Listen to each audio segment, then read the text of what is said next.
Buenas tardes, hermanos. Me acomodo aquí. Y bueno, el sermón del día de hoy se llama Reconocer y atender la necesidad.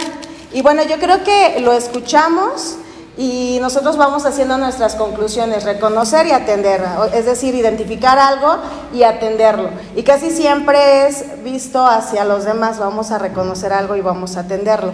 Pero hoy vamos a tratar de hacer esto en nosotros y ese es el enfoque de la palabra del día de hoy.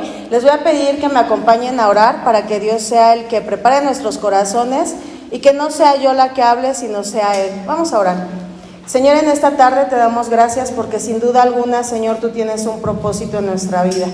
Sin duda alguna no es casualidad que estemos aquí, no es casualidad absolutamente nada, Señor, y tú quieres hablarnos hoy.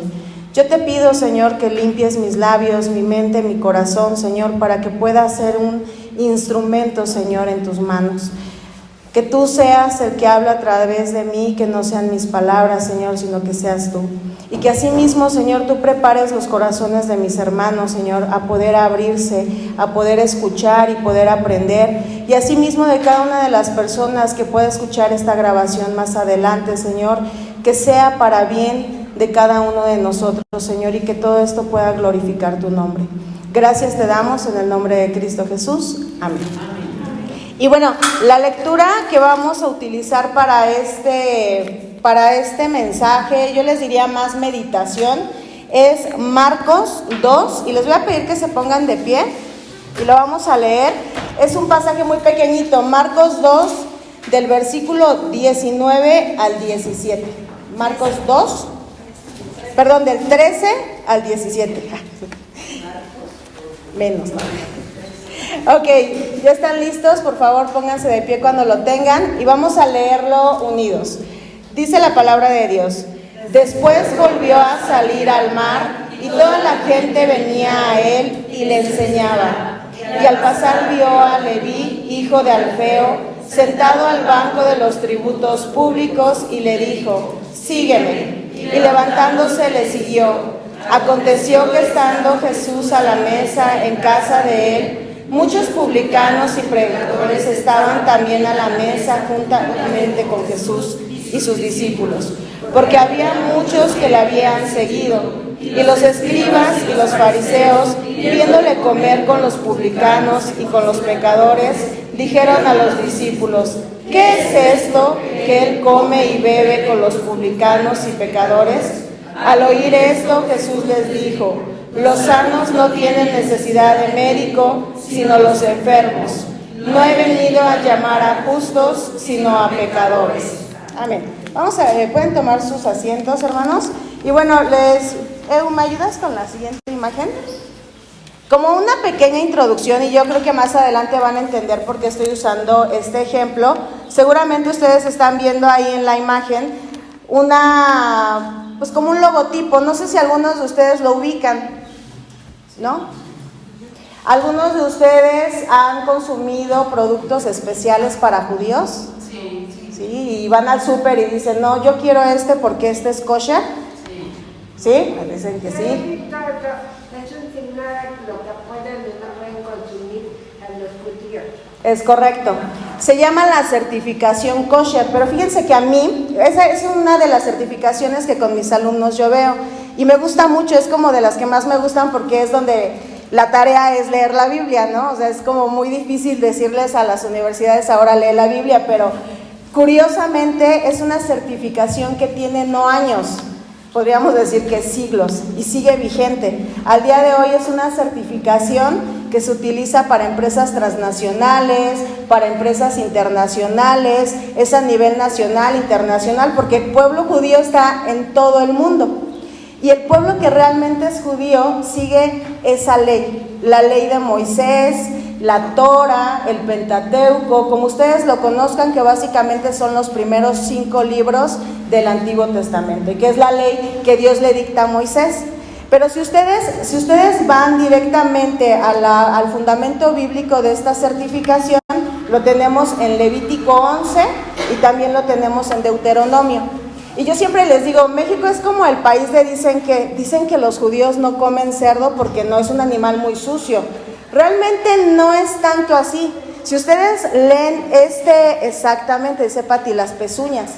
Específicamente Dios le dice, Jehová se le aparece a Moisés y a Aarón y les dice, esto es lo que van a comer y esto no. En Levítico es como muy sintetizado, pero Deuteronomio hasta nos da los nombres de los animales y dice, mira, bien fácil, para que te lo puedas comer debe de tener pezuña hendida y debe de ser rumiante.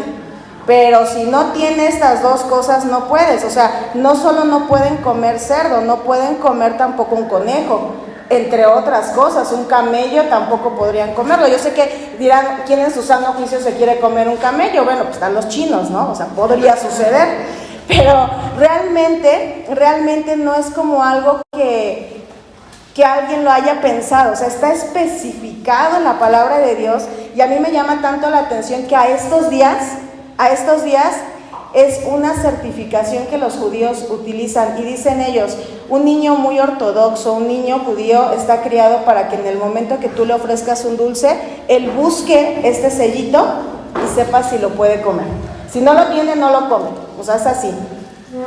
Pero otra de las cuestiones es que a nivel de empresarial, tanto cualquier empresa que quiere esta certificación tiene que buscar un rabino. La certificación solo la da un rabino. Y es muy cara, es decir, no podría como decirte al rabino, ¿qué producto es? Atún, te sale como en 3 millones. No, dice, mira, yo primero voy, veo tu planta, te voy a cobrar esa visita. Voy a ver tu planta, voy a ver tus buenas prácticas, voy a ver absolutamente todo lo que haces y después de ahí te puedo decir si puedes calificar. Si calificas, entonces te hago otra cotización. Pero eso sí, esta no es como que tenga una vigencia, la tienes que cuidar. Porque si no, o sea, por ejemplo, leche Nestlé en polvo tenía la certificación, les fueron a hacer una revisión, se las quitan. Ahí no hay corrupción, no hay de, oye, te doy nada. ¿Por qué? Porque está basada en una ley y es textual. Ellos son muy textuales, pero entendamos una cosa, ellos siguen al día de hoy rigiéndose por esa ley, por la Torah. Y es como entendible, algunos dirían, ay, pues es como muy literal, no debería de ser así, pero ustedes en este momento varios dicen, yo sí los he consumido, y hay quienes en específico, sabiendo, dices, bueno, entre este y este es kosher, no quiere decir que sea light, no quiere decir que sea saludable, no para nada, lo que sigue es el lineamiento. Ustedes pueden ver una lechita pura de esas que traen muchos colores artificiales, azúcar añadida, y es kosher. Realmente no está hablando de algo saludable, está hablando de algo que sigue su ley. O sea, sigue su ley tal cual. Y nosotros, como un pueblo en general, decidimos si lo tomamos o no. Pero sería muy ilógico que nosotros llegáramos aquí, hoy yo me parara y les dijera, bueno, ¿ya entendieron qué es? Pues yo creo que lo ideal es que todos los cristianos comamos eso. Eso, a pesar de ser una ley del Antiguo Testamento, yo ya la estoy modificando y la estoy haciendo una ley humana, una ley, algo legal, algo legalista. Y la verdad es que el enfoque de la palabra de Dios hoy es eso, el legalismo. Dice reconocer y atender la necesidad. Y a veces nosotros podríamos verlo con este pasaje, ¿no? Y decir, pues sí, son muy literales, pero qué padre, o sea, ellos mantienen su ley, pero hay muchas cosas que no mantienen al día de hoy.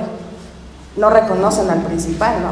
Pero esto, créanme, que lo hacen al pie de la letra. Entonces, sobre eso vamos a ver. ¿Me ayudas por favor, Eu? Como contexto de lo que acabamos de leer, leíamos en Marcos 2:13, que dice, después volvió a salir al mar. Y es que hay una historia antes, bueno, ya sabemos que los evangelios es la vida de Jesús y tenemos muchísimas historias, o sea, Jesús era súper activo, hacía una cosa y luego otra y seguía, o sea, no paraba. Pero dice que después salió al mar, después de que, bueno, después de esa historia que nos cuentan a los niños, bueno, ya no soy niña, ¿verdad? Pero cuando éramos niños, en la escuelita bíblica nos contaban por ahí del paralítico de Capernaum. Y es una historia muy bonita de 4 amigos que querían llegar ahí directamente para que Jesús por lo menos lo tocara y lo sanara. Pero estaba tan abarrotado de gente que no podían llegar a hacerlo. Y entonces uno de ellos, yo me imagino, dice, mira, un hoyo en el techo, por ahí somos 4, vamos a subirlo, lo suben y lo logran bajar y le dicen a Jesús, llega directamente con él y le dicen, puedes sanarlo, o sea, ayúdalo, ¿no? Y entonces andaban por ahí los fariseos, ya saben, los fariseos estaban en todos lados. Y entonces los fariseos viendo, lo primero que Jesús le dice a este paralítico es, tus pecados te son perdonados. Y entonces los fariseos dicen, o sea, ¿quién es este que viene y perdona pecados? Y les dice él, o sea, que no es más sencillo decir, tus pecados son perdonados, que levántate y anda. Y voltea y le dice, levántate y anda, ¿no? O sea, les demuestra que realmente las cosas tan textuales no tenían, no que no fueran importantes, pero lo que tenían era un enfoque, y siempre había un enfoque más importante. Entonces, él venía de hacer todo esto. Imagínense cuánta gente estaba sanando, y la verdad es que estamos en unos tiempos en los que la gente habla de la energía.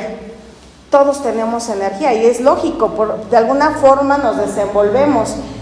Pues Jesús se había cargado de tanta energía, tanta gente, tantos problemas, tanta salud, tanto había soltado, y él decide salir al mar, como cualquiera, y lógico, pues que me dé el aire, la brisa, caminar, pero dice que la gente no lo dejaba, ahí iban atrás de él, y dice que a pesar de que él estaba cansado, porque es como lógico, dice que, y él les predicaba. Y aquí está la razón más importante del Nuevo Testamento. Jesús vino a enseñar, Jesús vino a predicar sobre esa antigua ley que existía. Él vino, como dice la palabra, el verbo se hizo carne, y tal cual vino a predicarles. Y él no decía, ay, no, hoy no. Nos estábamos viendo ahorita con Connie, que me dice, te toca predicar. Le digo, sí, por eso vine, ¿no? Porque es así. ¿Cuántos no venimos en la tarde porque tengo esto, porque tengo lo otro, porque aquí, porque allá? Pero Jesús venía cansado y dijo él, sí, sin problema, yo sigo predicando, porque ese era su ministerio, ese era su propósito. Y después dice que, imagínense, o sea, ya cansado, sale a tomar el aire y toda la gente viene y sigue predicándoles, y caminando voltea y ve a Leví. O sea, entre tanta gente, entre tanta multitud, ve a Leví, específicamente a Leví. ¿Quién era Leví? ¿Me ayudas con la siguiente? Vamos a ver quién era Leví, porque pues diríamos, y luego pues pudo haber visto otra persona, pero específicamente le echa el ojo a Leví. Leví era un publicano. Los publicanos eran recaudadores de impuestos.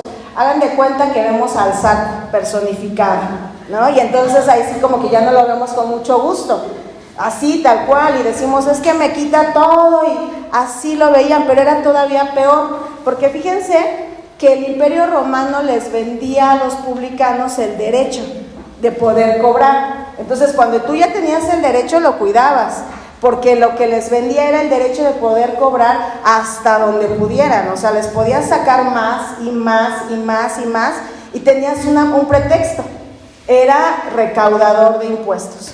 Y entonces, como tal, es lo que ellos hacían, es lo que Leví hacía, era un recaudador de impuestos y tenía él ese derecho. Pero el problema específico es que los compatriotas a los publicanos los veían mal, los veían como traidores, algo así como ahora nosotros con algunas, por ejemplo con la policía, ¿no? Dices, es que apoyan más allá que acá, los ves como traidores. Así eran vistos los publicanos en ese tiempo, porque tenían una fama de extorsionadores. Era lo que hacían, entre más cobraban era mejor. Entonces pues los consideraban así. Ese era Leví, ese es al que vio de entre toda la gente que estaba ahí. Y Leví pues estaba en su puesto, sentadito, así como lo ven en la imagen, pues haciendo su chamba y viendo pues qué sucedía, a quién le podía quitar un poquito más. Pero dice la historia que estamos leyendo en la siguiente diapositiva. Y voltea a Jesús, lo ve Jesús y le dice, sígueme. Y ese sígueme es una palabra muy común en los evangelios, porque a los pescadores eso les dijo. Y a lo mejor sería como un poco ocioso de mi parte, pero sí se los puse ahí. La palabra sígueme es un imperativo presente que indica una acción continua, lineal. ¿Qué quiere decir eso? Bueno, quiere decir que el sígueme siempre viene acompañado de él. Sígueme hoy, sígueme mañana, sígueme toda la vida. En la traducción que tiene esta palabra, es una sobretraducción que sería continúa siguiéndome. Y a mí me encantó esa imagen que les puse ahí, porque si ustedes ven a Leví, yo creo que se paró corriendo, porque eso es lo que indica y esa es la aseveración que hace la Biblia, de que él se para y lo sigue. Deja todo, o sea, y dejar todo, les estoy diciendo que deja el derecho de poder cobrar y tener una vida muy buena, de poder tener todas las facilidades. Él camina, se levanta y se va. Pero aquí me gustaría hacer un paréntesis. Esto también lo tomamos muy literal. Esto lo tomamos tan literal y a veces decimos, no, es que es en la iglesia, tengo que hacer esto y tengo que... Y los hijos se quedan allá, ¿no? O el esposo acá. Y ojo, hay una línea bien delgada en lo que dice la Biblia y en lo que decimos nosotros los hombres. Y esa línea tan delgada puede llevarnos a ese legalismo. Él sí se levantó y lo siguió porque eso nació en su corazón y siguió a Jesús y dejó todo eso, porque él quiso dejar atrás y quiso seguir con él, quiso ver y vivir con él, porque ya lo había escuchado, qué había con él. Entonces, él decide seguirlo y dejar todo atrás. Y ahí podríamos decir que se acorta la historia y regresa la historia, porque en el siguiente versículo nos dice que ya estaba comiendo con los fariseos y ya estaba comiendo, con los publicanos, o sea, los amigos de Leví. Eso quiere decir que Leví lo sigue, continúan, seguramente lo invita a su casa, tiene el tiempo para hacer una comida, para invitar a todos sus amigos. Y entonces, obviamente, eso era mal visto. En la siguiente imagen tenemos, así como les expliqué yo, quién era Leví, quiénes son los fariseos. A lo mejor puede sonar como muy obvio porque es como de los términos que en la iglesia no lo sabemos de memoria, que decimos sabernos de memoria, pero en específico, lo que decían los fariseos, quiero que vean la imagen más específica de un fariseo es una persona así. Y por eso es que quiero explicarles qué es un fariseo. Realmente no me quiero ir tan literal. Más que nada era lo que hacían los fariseos. Era eso, señalar. Los fariseos tenían, de verdad que cuando busqué la imagen, la mayoría eran hombres señalando. Sí les puedo dar el contexto. Un fariseo significa literalmente un separatista. Buscaban separarse de lo que pareciera impuro para no contaminarse. Y dice ahí en Marcos que eran los escribas y fariseos. ¿Qué era un escriba? Un escriba era una persona educada que era capaz de leer y escribir con un enfoque de enseñar el significado de documentos escritos. Pero en una traducción un poquito más correcta, los que estaban en ese momento viendo lo que hacía Leví eran escribas fariseos. O sea, él era todavía un nivel más. Eran estudiados, cultos, leían y todavía eran de la parte de los fariseos que eran separatistas. Entonces, cuando ellos ven a Jesús sentado ahí, reclinado, comiendo con Leví y con todos sus amigos, dicen, bueno, si este de verdad fuera hijo de Dios, no estaría comiendo con los pecadores. ¿Y cuántos no hemos dicho, pues si de verdad fuera cristiano, no estaría haciendo esto? Porque por eso les decía, más que el concepto, ese concepto de fariseo ahorita, podríamos decir que nosotros también lo somos santos, y un santo es separado, ¿no? Entonces, ¿qué tan similares podemos ser? Dice ahí la palabra de Dios que entonces ellos decían, ¿cómo es posible que esté ahí? Si nos vamos a Salmo 1:1 dice, bienaventurado el varón que no se sentó, que no anduvo malos ni en silla de escarnecedores. Díganlo mejor ustedes. Pero básicamente decimos que el Salmo 1 habla de Jesús, ¿no? Y entonces, ¿qué hacía ahí? sentado con ellos. Y ahí es que a Jesús no le aplica la frase que con quién andas, dime con quién andas y te diré quién eres. Él no se volvió a sus costumbres, Él los acompañaba para que ellos se volvieran a sus costumbres. ¿Y cuántos no decimos, es que yo me junto con ellos porque yo soy cristiano y quiero convertirlos? Y a veces es la justificación para poder ganar la gracia de los demás, para poder justificarnos con los demás. Hace unos días platicábamos con unos amigos que son cristianos desde cuna, que es un concepto que platicábamos por ahí en la Iglesia de Formación Cristiana, y traen varios tatuajes. Y su mamá pues es una persona muy presbiteriana y me decía, a mí me da pena que le vean los tatuajes a mis hijos. Y yo le decía, no debería si usted los instruyó, estando ellos obviamente, pues ellos tomaron su decisión y finalmente no es algo que le corresponda a usted. Y me dice uno de ellos, es que yo la verdad me lo hice por tener una identificación con mi hermana. Le digo, bueno, pues ya de sangre ya tienes una identificación, ¿no? Pero bueno, pues una más. Siempre queremos justificar. Es que yo me lo hice porque es un texto de la Biblia, ¿no?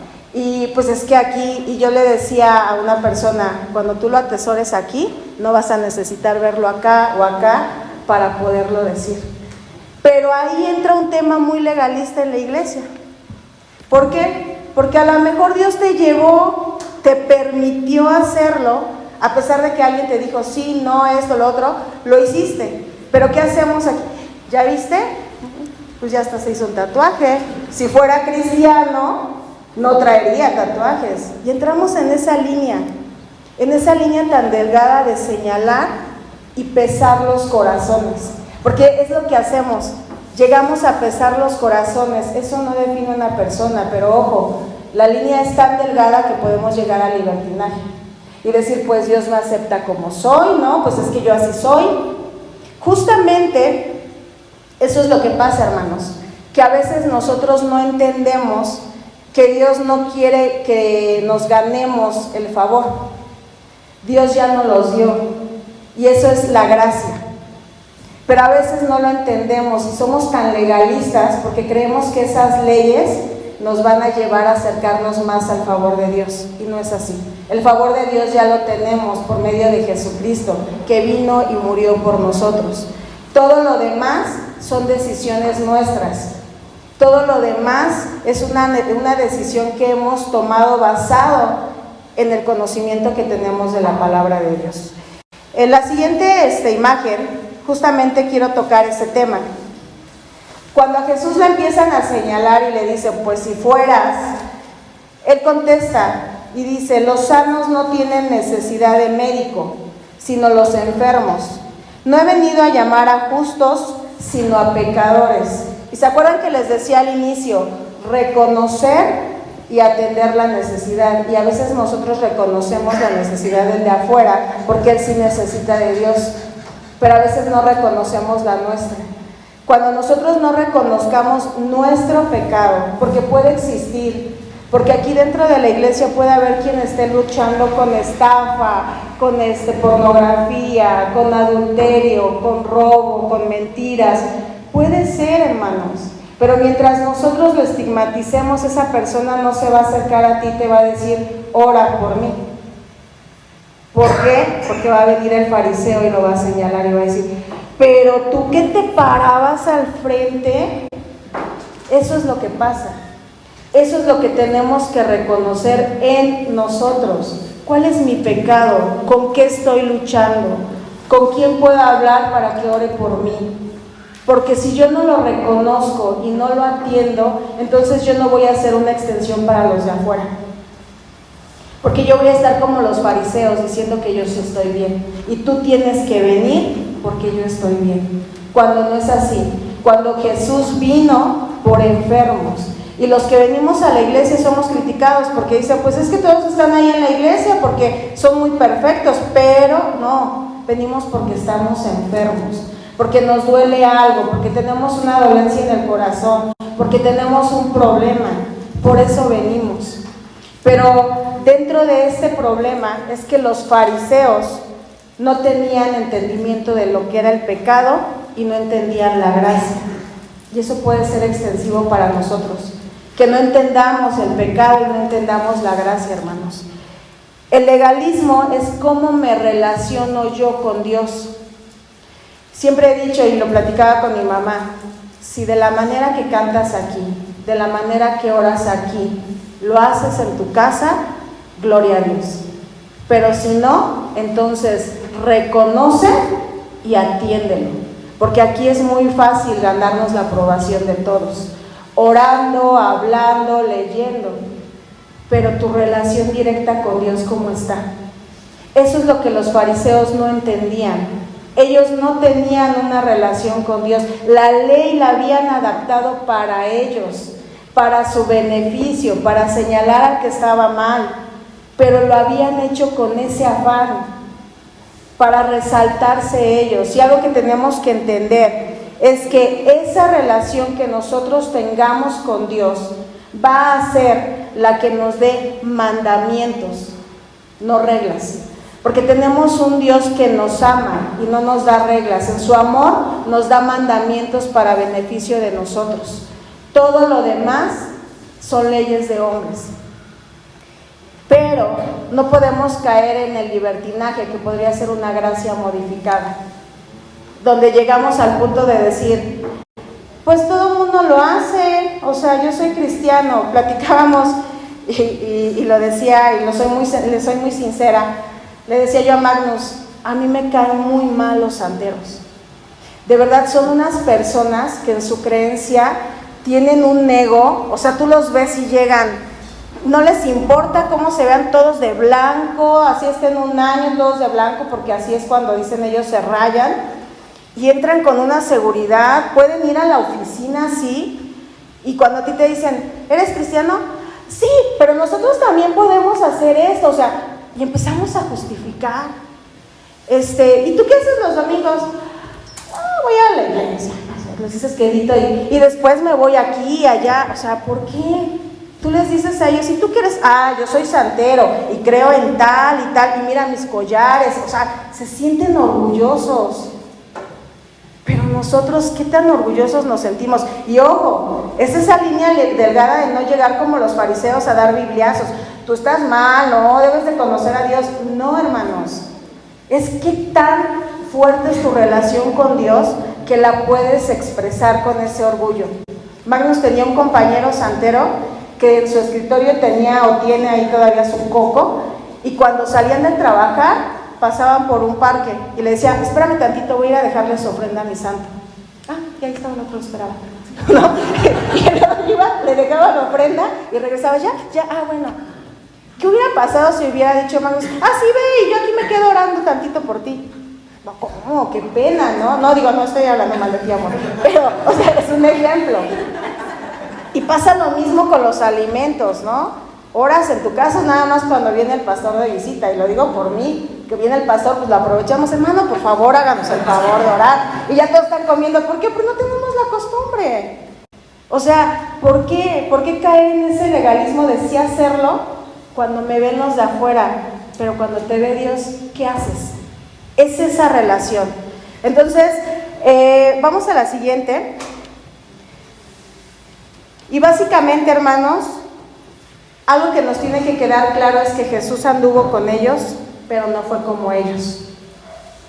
Y esa es la parte más importante. Por supuesto, tú puedes tener amigos inconversos, pero no que te lleven a sus costumbres.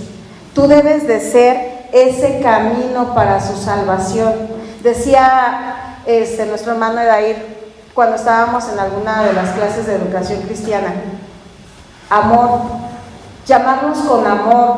¿Qué pasaría si ahorita entrara una pareja que viene del Pride, toda colorida, con brillitos y todo? Bienvenidos, ¿no? O sea, ¿qué es lo que pasa ahí? ¿Estamos preparados? Tampoco le vamos a decir, oye, ¿qué tal estuvo? Padrísimo. No, pues bienvenido, aquí alabamos a Dios, creemos esto, esto y esto. Porque es así, esa es nuestra fe y esa es nuestra creencia. Y no nos estamos volviendo a ellos.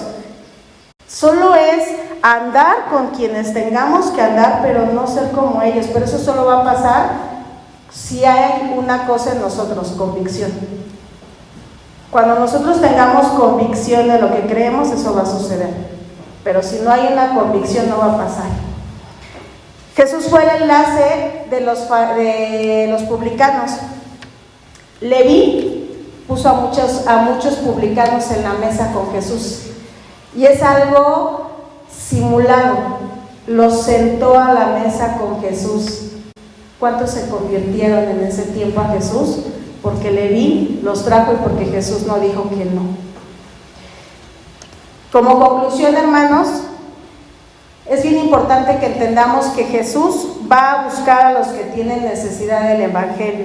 No importa qué pecados tengamos, esto no nos excluye a nosotros, porque probablemente nosotros también tengamos necesidad del Evangelio, no porque estemos aquí, puede ser que no. Y no importa el pecado que cada uno de ustedes tenga y que el que yo tenga también, porque todos somos pecadores. Pero si nos acercamos a Jesús, si le pedimos ayuda a Él, Él es el que nos va a dar esa línea de poder estar en dirección con Él y andar con Él. Pero también Dios rescata a aquellos que piensan que son morales, que son correctos, pero que no lo son. Siempre y cuando reconozcan que necesitan un Salvador. Reconocer y atender la necesidad de hermanos. Si tenemos que reconocer que realmente no somos tan santos, hagámoslo y atendamos esa necesidad. Que Dios les bendiga.